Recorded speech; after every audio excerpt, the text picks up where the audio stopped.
दाता गंजबख्श अली हिजवेरी अलैहिर्रहमा के हवाले से कुछ बातें बयान करूँगा।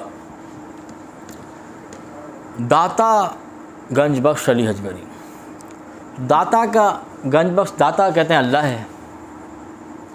हम पर एतराज़ हो जाता है भाई दाता तो अल्लाह है, तो हम ये कहते हैं कुरान में लफ्ज़ आया है दाता? मैंने तो नहीं पढ़ा है, नहीं आया। लेकिन ऐसे अल्फाज हैं जो कुरान में अल्लाह के लिए इस्तेमाल हुए हैं, वो बंदे के लिए इस्तेमाल करते हैं। वो क्या है? हाफिज़। हाफिज़ का माना क्या है? हिफाजत करने वाला। किसकी हिफाजत करता है? कुरान की ना। हाफिज़ साहब कुरान को याद करते हैं, महफूज करते हैं, उसको हाफिज़ कहते हैं। कुरान में अल्लाह ने फरमाया इन्ना नहनु नज़्ज़लना ज़िक्रा व इन्ना लहू लहाफ़िज़ून, बेशक मैंने कुरान को नाजिल किया, मैं हाफिज़ हूँ। और हाफिज़ अल्लाह कौन है? अब बच्चा हाफिज़ बन गया है, अगर अहले सुन्नत व जमात की मदद से बनाया तो उसको तो हाफिज़ कहना चाहिए, क्योंकि हम उसकी तारीफ़ करेंगे। हकीकी हाफिज़ अल्लाह है, अल्लाह की अता से हाफिज़ बन गया। हकीकी दाता अल्लाह है, अल्लाह की अता से दाता साहब दाता बन गए। लेकिन अगर जो इख्तलाफ करते हैं अहले सुन्नत के इस अक़ीदे पर, उनको अपने बच्चों के अताई हाफिज़ नाम लिखने चाहिए, है कि नहीं?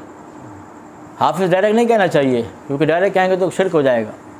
फिर आगे चले, मौलाना, हुआ मौलाना, कुरान में आया मौला अल्लाह है। कौन है भाई मौला? तो मौलाना साहब कुछ किताबें पढ़ लेते हैं मुझ जैसे, उसको आप मौलाना क्यों कहते हैं? शिरक नहीं हुआ? उसको क्या कहना चाहिए? अताई मौलाना। क्योंकि सबसे पहले आपको जो अक़ायद पर अटैक किया जाएगा वो यही कहा जाएगा, पहले नाम पर अटैक किया जाएगा, कि नाम पर अटैक हो गया, आगे आप कुछ पढ़ेंगे नहीं। तो इसलिए पहले नाम को मैं क्लियर कर रहा हूँ। दाता गंजबख्श अली हिजवेरी अलैहिर्रहमा का नाम बिल्कुल ठीक है। अब और क्योंकि जब उनके पानी सर से गुजरने लगा, अब सर्च करेंगे, उनके मौलवियों ने भी इसको कहा है कि दाता सही है, उनकी बात में भी समझ आ गई, शुक्र है। लेकिन ये गड़बड़ इसलिए है कि वो अक़ीदा पूरा ठीक नहीं कर रहे हैं। इस मामले में ठीक हो गया क्योंकि उन्होंने देख लिया, हमारी तशरीह, हमारे बयानात सुने, उन्होंने कहा दलाइल तो इनके ठीक हैं, फंस तो हम रहे हैं।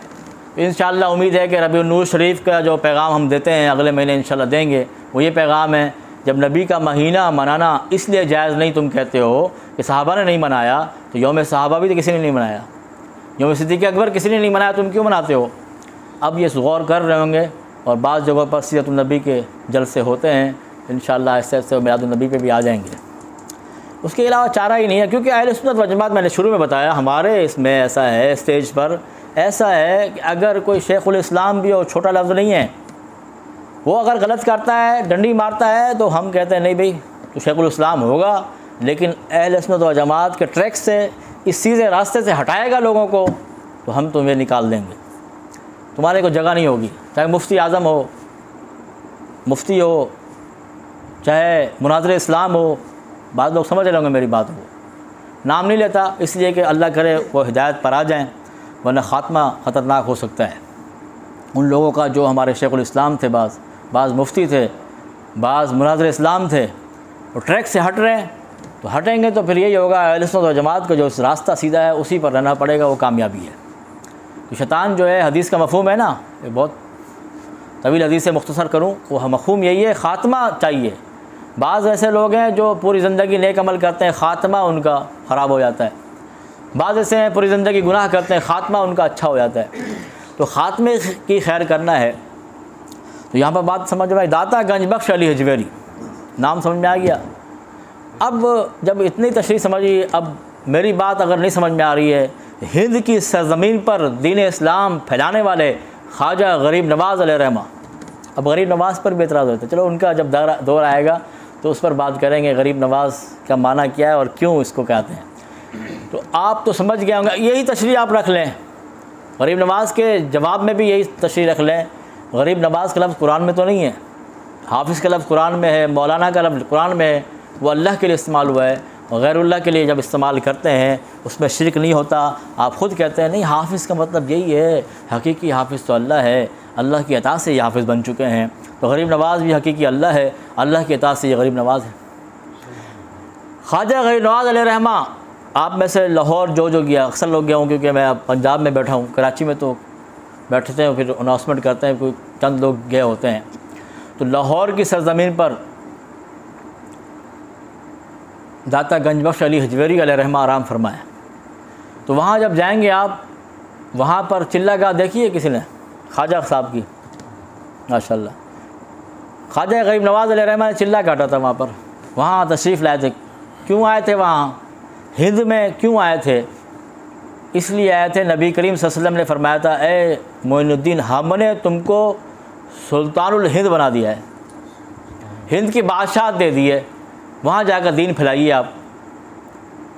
हिंद की सरज़मीन, ये तो मानते हैं ख्वाजा गरीब नवाज़ अलैहिर्रहमा कि ही सदके हिंद की सरज़मीन पर दीन फैलाया है, इन वलियों ने दीन फैलाया है। तो फिर क्या हुआ? फिर ये हुआ कि ख्वाजा गरीब नवाज़ अलैहिर्रहमा जब वहाँ पहुँचे, दादा साहब ने कहा, अगर लेने आए हो तो कदमों में बैठ जाओ, कुछ देने आए हो सर के पास बैठ जाओ। फिर आप जाएंगे तो कदमों के पास चिल्लागाह मौजूद है। तो वहाँ पर क्या मिला? सुनहरे हरफों से लिखा हुआ है मज़ार पर, गंज बख्श फैज़ आलम मज़हर नूर खुदा। गंज का माना ख़जाना होता है। गंज बख्श फैज़ आलम, ख़जाना लुटा रहे हैं पूरे आलम को, ख़जानों का फैज़ दे रहे हैं। मज़हर नूर खुदा, नूर खुदा के मज़हर हैं। अब आवाम को परेशान करने के लिए कहेंगे नूर खुदा के मज़हर हो गए। हदीस कुदसी है, अल्लाह ने फरमाया, महबूब बता दीजिए, अगर कोई फ़राइज़ वाजिबात के बाद नवाफिल की कसरत करेगा, मैं उसको अपना महबूब बना लेता हूँ, यहाँ तक कि मैं उसके हाथ हो जाता हूँ जिसे वो पकड़ता है, मैं उसकी ज़बान हो जाता हूँ जिसे वो बोलता है, मैं उसकी आँख हो जाता हूँ जिसे वो देखता है। यानी कि वो अल्लाह की सिफ़ात का मज़हर बन जाता है। मज़हर नूर खुदा इसलिए कहा है, ठीक है।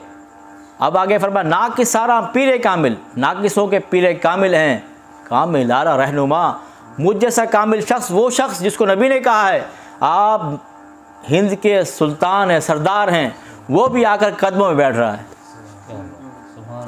अब क्या पैगाम मिला? अगर हम हिंदुस्तान नहीं जा सकते, कम से कम लाहौर जाकर जब हाज़िरी हो वहाँ दाता साहब के मज़ार पर ज़रूर जाएं, वरना वही होगा जो एक वहाँ पर आप जब जाएंगे, वहाँ पर अहाते में एक अंग्रेज़ की कब्र भी है, जो हमारे बाबा जान अक्सर इसको बताया करते थे, खादिम रिज़वी अलैहिर्रहमा, कि वो अंग्रेज़ को किसी ने, नाम नहीं लेता, बस पैगाम देने का मकसद है, एक टोले ने उसको मुसलमान तो कर लिया, लेकिन जब उसने सवाल किया कि ये बताओ मलका बिल्किस का तख्त कैसे आया था, 900 मील की मसाफत, ये तख्त कैसे आ गया? उन्होंने कहा बाद में बताएंगे। फिर जब वहाँ लाहौर से गुज़र हुआ, फिर आप उसने, अंग्रेज़ ने कहा ये क्या है? कहा ये यहाँ छोड़ दो, यहाँ शिरक होता है। कहा शिरक, मैं शिरक में रहा हूँ, वहाँ तो बदबू होती, यहाँ से खुशबू आ रही है, यहाँ शिरक नहीं हो सकता। चलो चले गए, मुख्तसर कर रहा हूँ क्योंकि वक्त की घड़ी मुझे देख रही है कि वक्त ज़्यादा हो रहा है। तो इंशाल्लाह वक्त 10 बजे तक इंशाल्लाह कोशिश होगी। तो वहाँ जब पहुँचा वो अंग्रेज़, वहाँ अंदर गया, अब ये बाहर इंतज़ार कर रहे हैं, देर हो गई, कुछ नहीं मिला। वहाँ देखा वो बेहोश पड़ा है, उसको उठाया, चलो भाई अब मैं नहीं जाता। कहा क्यों? मेरे सवाल का जवाब मिल गया है। क्या कहा उसने? मेरे सवाल का जवाब मिला। कहा कैसे मिला? कहा ये प्याली देख रहे हो, ये प्याली यहाँ की नहीं है, इटली की प्याली है। वो कैसे हुआ? कहा मैंने, एक बुज़ुर्ग आया, उन्होंने कहा कि चाय पीनी है? कहा हाँ चाय पीनी है। यूँ हाथ बढ़ाया, उसके हाथ में प्याली आ गई। मैं समझ गया कि तख्त ऐसे आया था। बात समझ? प्याली उसके घर की थी, इटली में रहता था वो, तो घर की प्याली यहाँ पहुँच गई। वो फिर वहाँ पर खादिम रहा, वहीं पर उसका मज़ार बना है, वहाँ पर उसके पास भी आप